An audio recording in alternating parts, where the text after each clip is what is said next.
Okay, welcome to this Player's Guide to Tabletop Simulator. First off, you'll need to install Steam. If you go to store.steampower.com and click on the Install Steam button, that's for free. And then once you're installed, if you launch Steam, and you'll see a page something like this. You might be showing the store, probably the store because you won't have anything in your library of games. So if you search for Tabletop Simulator, making sure you type correctly, unlike me.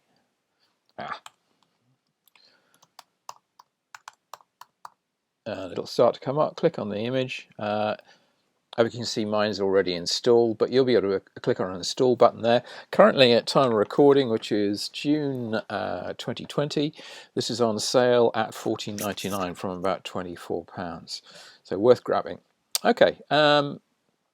If once you're installed, you go to your library where your purchased or downloaded games are stored, select Tabletop Simulator, it'll be showing there somewhere, and click on play. Now I'm going to be showing this in windowed mode rather than full screen, which is the default, just to allow for a better image on screen. Okay, now just to show you here, this is really worth doing this tutorial. Tabletop Simulator is a great piece of software, but it's quite unusual, a little bit quirky in the way it does things. So you're used to using software and you think, I'll just wing it. You'll find it frustrating. So just do the short tutorial and that will help you as well as this video. You've got your main settings here, and if you want to exit there.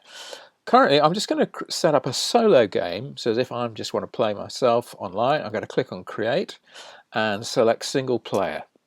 All right. So that'll bring up this screen where you can load in classic games like drafts and chess and so on. DLC where you access paid for games, or mods as they're called.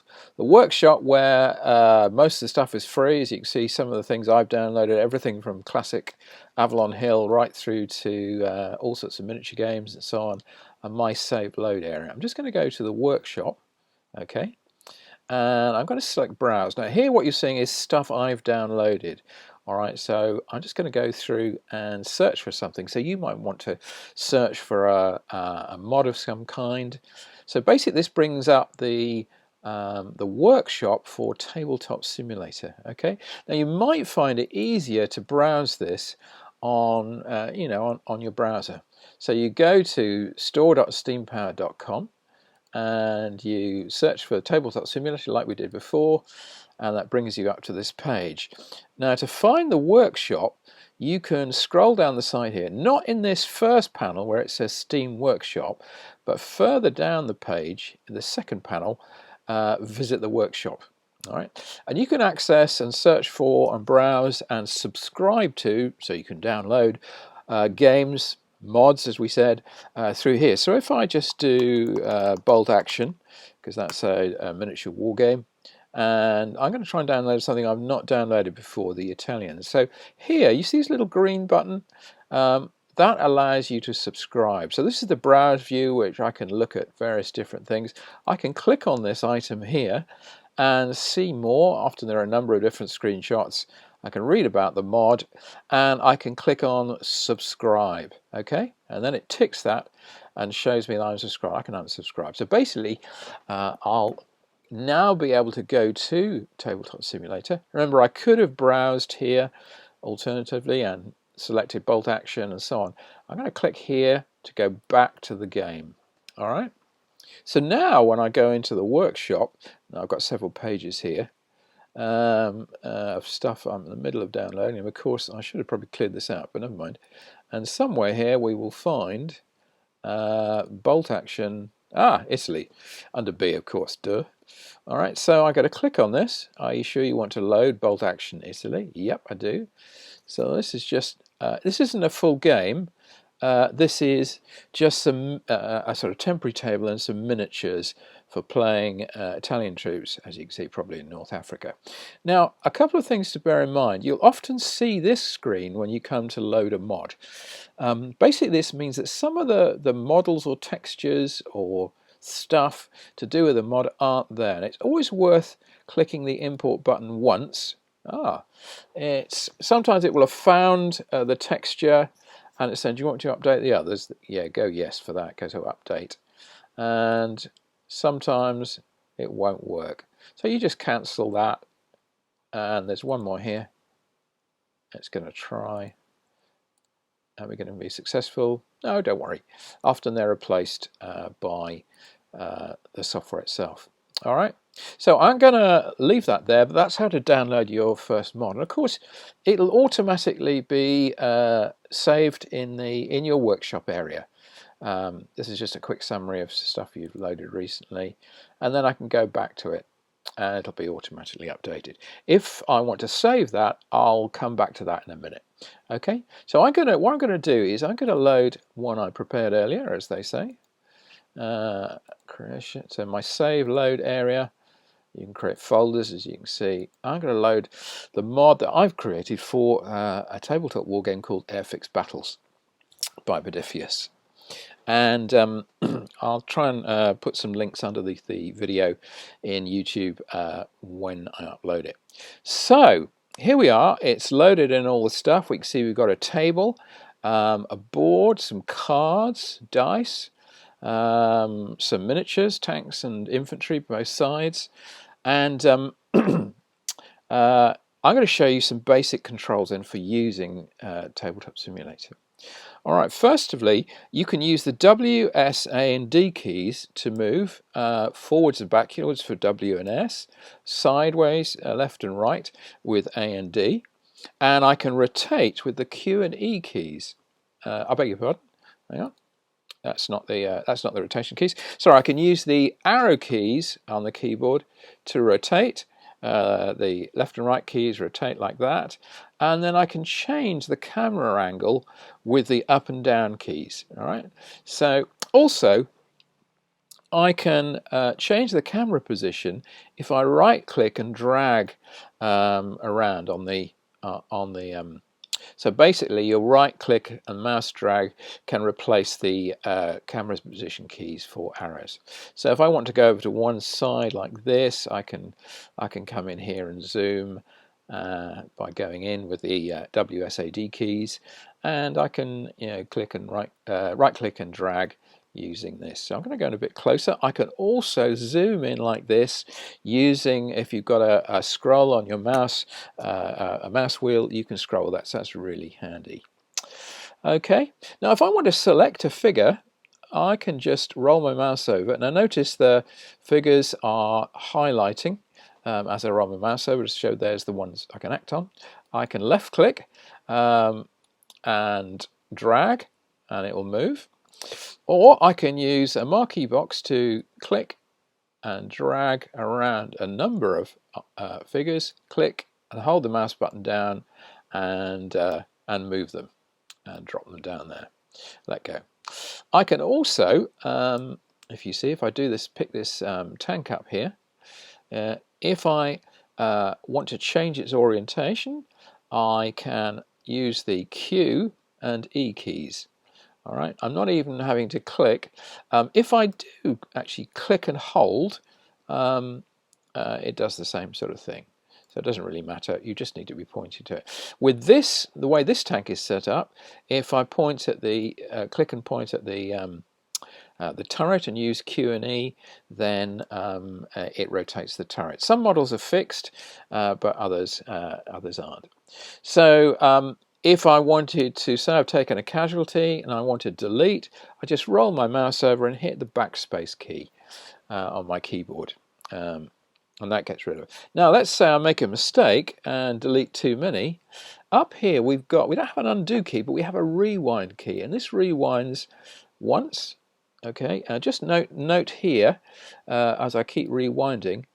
There you see the two items I deleted came back, so it's a rewind in time. That's really useful if you make a mistake or delete the wrong thing or screw things up somehow. You can rewind in time. It's a kind of like a dynamic undo. Occasionally you'll find that you go to move a figure and somehow it flips over, because this is a real 3D environment, so somehow the figure gets turned over on its head. If I roll my mouse over and press F, it will flip back up again. So it'll be back in the right orientation, which is really useful. Now, maybe I want to get some more troops, so, and I haven't got enough here. If I click and select the whole lot, or any item I want to reproduce, and then I use Control C, deselect, and when my mouse is Control V, it will copy and paste. Okay, so just worth bearing in mind that even if you're on a Mac, it's still Control C and Control V, not Command C and Command V. Okay, so there we are. That's how we can double up some troops or get some more. Now let's say I want to roll a dice. Where are we? Yeah. Here we have a dice. I can set this dice, so this one here is the turn counter. If I roll my mouse over and type 2 on the keyboard, it's turn 2, 3, turn 3, and so on and so forth. But let's say I want to roll my dice and randomize it. So what I do is I roll my mouse over so it's highlighted and hit R for randomize or roll, and there it goes. It's quite a nice little effect. Now, that's a kind of basic dice roll. If I want to roll more dice, I can highlight them all, roll my mouse over and press R to roll. But if you've got a lot of dice to roll, I've got a really neat dice gizmo here. And if you look up Dice Roller in the store, you'll be able to get one of these. And what I can do, basically, this allows you to place any dice in the center. Okay, then select the number of dice you want to roll, and if I just zoom back a little bit, it will roll that number for you and put them in order, which is really cool. So you'll see now, if I was wanting a 5+, I've got 3 of those. I can print on means just it's show that the result is shown on screen. If I do that again, you'll see this appears in the middle of the screen just up here for the other player. I can just hit clear, but if I've already thrown the dice, I don't really need to do that. Let's say I want to roll 5 this time. I just hit that. It automatically clears and gets rid of them. Incidentally, if you save a game halfway through, you need to clear these dice manually just by rolling over them and deleting it. It can't sort of cope with saving a previous result. Okay, so that's some dice. What about if I want to shuffle some cards? Here I have a pack of command cards for what are we playing? Airfix Battles, yes. Again, I can use F to flip them over. I can click and drag, which is always just a quicker click and drag to grab a card. I can put that back on the pack. As long as it highlights and then drop it, it's put back into the pack. If I roll my mouse over and use R again for, just like we use with the dice to randomize, it shuffles. Okay, I just did that twice just to show you. Now, I just want to, before we come back to a bit more stuff on cards, show you a little bit more about selecting. So this item here is a counter. I can pick it up and drag it. Just similarly this one. If I roll my mouse over and flip it, it's got something different on the other side. I can move this terrain around to where I want it to be. Similarly over here, I've got a hedge. I can click and drag some edge cover, as it's called in Airfix Battles, and move that to where I want it to. Currently with this hedge you have to be in the middle to select it, but I'm hoping to fix that. We've also got numbers here. Note that if I flip this 1 with an F, it flips to 2, so it's kind of an easy way of using them. And I can click and drag those. But these area cover items have been set so that if I click and drag and drop my troops in there, when I click and drag over them, I want to move them, this isn't selected. It's only selected if I literally pick it up and drag it. So that's quite useful. So there's some useful stuff like that. I've also got 1 or 2 other counters here. A pinned counter flip over that and it's retreat, and so on and so forth. If I want to zoom in and look at anything more closely, I roll my mouse over, and on Mac it's Option, and PC I think it's Alt, and I just hit that, and that is zoomed up nice and large on screen for me to look at. I let go, it goes back. Similarly, the manual here, I can do that. Roll my mouse over the scenario, I can look at that, and so on and so forth. Saves a lot of zooming in and out, and so on and so forth. Similarly, if I drag a card off, flip it over, and press Option again, or Alt, it zooms it full screen for me to see, or at least large anyway, relatively. Similarly here, we've got the valor counter. Flip it from, it's on the Allied side, flip it again, it's the German side, the Axis side. Okay, excuse me. Right, let's say we've played through a bit, or you've played through a bit solo, and you want to save the game. I go to the Games menu, Save and Load, and Save Game. And it'll allow me to, I can set up folders here previous to doing that, but I've got various folders here that I can select to put the items into. I'm just going to put it on the, call it AB test save, and so on. So that saves there. Once you've done that, maybe you want to do that as you're playing through a game, just in case there are any technical issues. I can go back to save, and here on this bottom line, I've got AB test save. Click on the three dots. I can overwrite to save the latest version, and then continue with my game or quit out. So there's some cool stuff like that you can do. Righty ho. Let me just show you one or two other little things here. Let's say I'm going to do hands in a second and show you how to draw cards when we play a multiplayer game. I'll need to set that slightly differently. So before we do that, I'm just going to show you a couple of other things. Let's say I want to move this counter here and I want to lock it in place. So I roll my mouse over. You can see the hand is showing all fingers.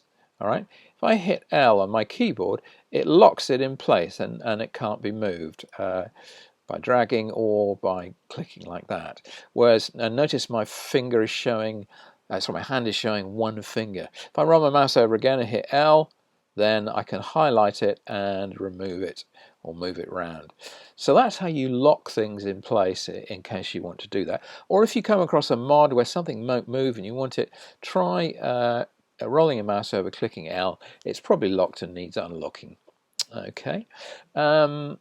All right, if I want to, say, go into a mod and save something for future use, which you're able to do, so say you think, I'd love to use these tanks in another game of some kind, because there are loads of, for example, preset war games tables. I highlight the tank. I wouldn't just roll your mouse over, because these elements, the turret and the body of the tank may be separate elements. So drag over like that. If I right click, I can save object. Okay, so I'm going to put call that Panzer IV test. Okay, and save that. Now, whenever I want to use that mod, that single item, or I could have selected a whole load as one item to save, I go to this Objects menu and Saved Objects, and what we'll see if I scroll around here, oh, here we are, Panzer IV test. I can just click and drag it to the table, that's left click, and there it is.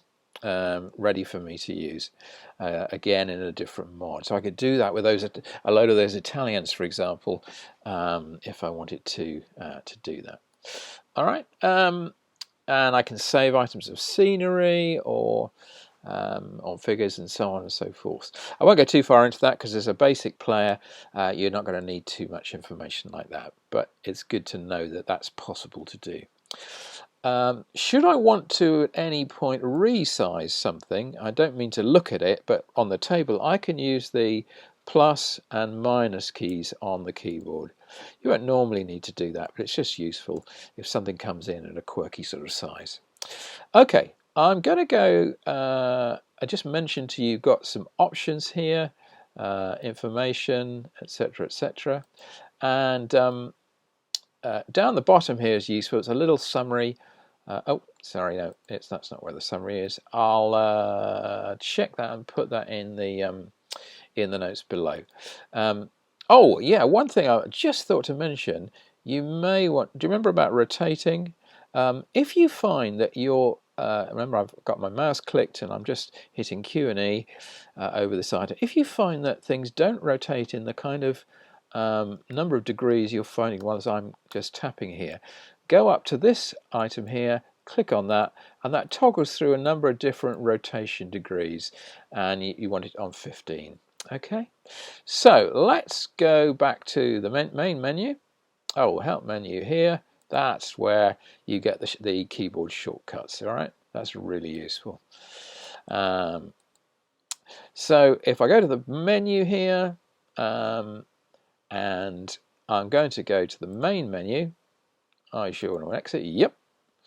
Right. So now I'm going to set this up as if I was setting up a multiplayer game. Now you won't need to normally do this as a basic player, but you might want to try that as well. So I go to multiplayer, and I would need to set up a server name.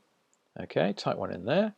I'm just going to make this public because that's just simplest now, and I'm going to put a password in. Okay, and I'm going to create server. All right.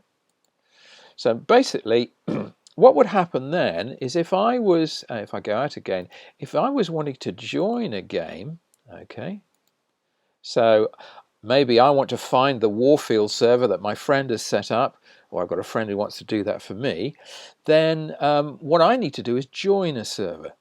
So if we just go here, let's go back to this. So here, instead of create, I would click on join. So, and then I would look here at these server names. I would type for the server name I'm looking for, and then click on the server name, and then connect. I put in the password, and then I would be the mod would be loaded up for me. Obviously, I don't want to do that now because I want to show you what it's like inside. So I'm going to just do that there. There are other ways to set up servers, public and invite ones, but I'm not going to bother with that for now. So I'm going to go to my A/B test save.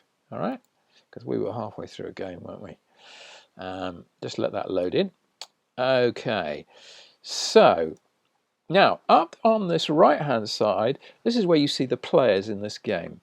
All right, when you come in, you need to choose a color. So I'm going to click on my name and change color, and that shows the color, the sort of game positions around the board. I'm going to choose blue, so I click on that. It changes my name, but that also supports the use of hands. So now I want to, in this game, I want to draw 4 cards for my hand. So I'm going to roll my mouse over the command card pack and hit the number 4. And there you can see I've got 4 cards. Now, I can either roll my mouse over the cards here and touch Option, because remember that zooms up the item for me to see, and so on and so forth. Or I can go down here and do the same in this little sort of surrounding. Now my opponent, when he looks at these cards, because this is a hidden hand, all he will see is the backs of the cards, not the actual card content, so he can't peek at my stuff. All right, so if I want to play, I either roll my mouse over this or this and click and drag, and I can play that down onto the table. And again, if I want to refer to it, I can run my mouse over it and hit Option or Alt, and so on and so forth. Usually when we're playing this game, if we want to activate a unit, we just pop the card over the unit card there. And then once at the end of the turn, I've maybe played a couple of cards. I want to replenish. I roll my mouse over the deck. I hit the 2 cards, the number 2, to bring my hand back up to 4. You know, at some point I want to tidy up, and maybe we want to put all the cards back and reshuffle. I just drag them over the oops, I'll just zoom in a bit here.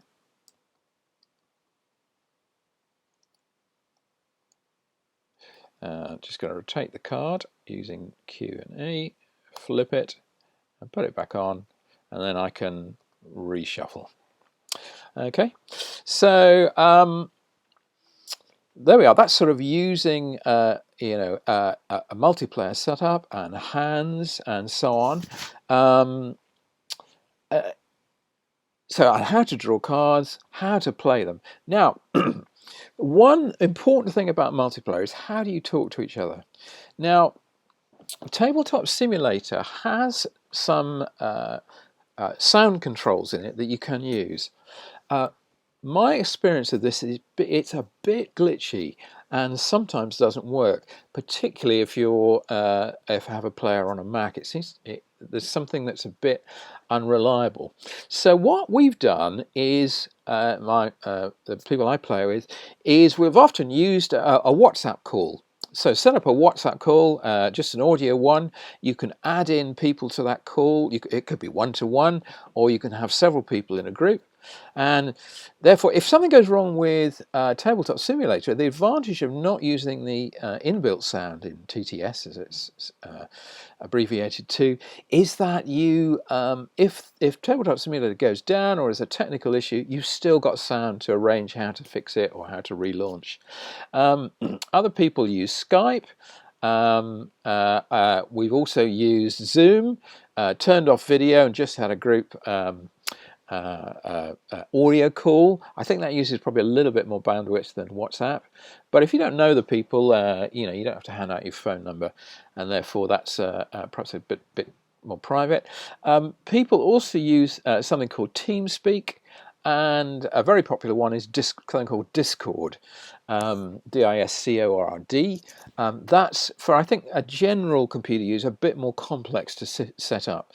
So so if you're starting out, try using WhatsApp and Zoom, and it'll get you going quickly without having to wrestle with another load of technical stuff. And that's pretty much it. If you want to get a copy of this mod, it'll be released soon, and I'll put some notes in the video. Or if you'd like to read more about Airfix Battles, if you go to modifius.com /airfix.html. I think it's just /airfix actually should get you there. There we are, /airfix. And you can read some more about this really great game. If you go to modifius.net, you can pick up a copy of the game and some expansion cards really reasonably. Okay, and if you have any questions, come along to the Airfix Battles Facebook group, or pop them in the video below, and we'll do our best to answer. And I think that should be enough to get you going. I have to do another video about actually playing with Airfix Battles on TTS, and keep a lookout for that. Thanks for watching.